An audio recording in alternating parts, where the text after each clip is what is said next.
Вот как готовятся, дорогие мои, фаршированные перцы и фаршированные помидоры. Смотрите.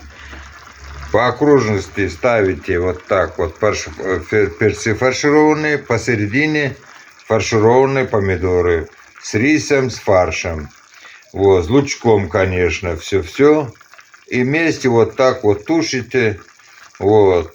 И получается очень вкусно. Фаршированный помидор вообще обалденно, ребята.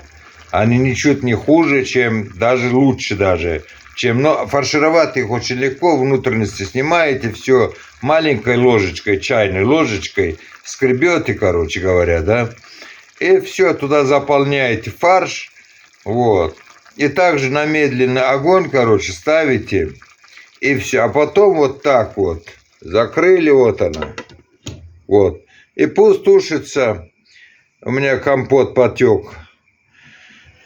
Ай, надо убирать.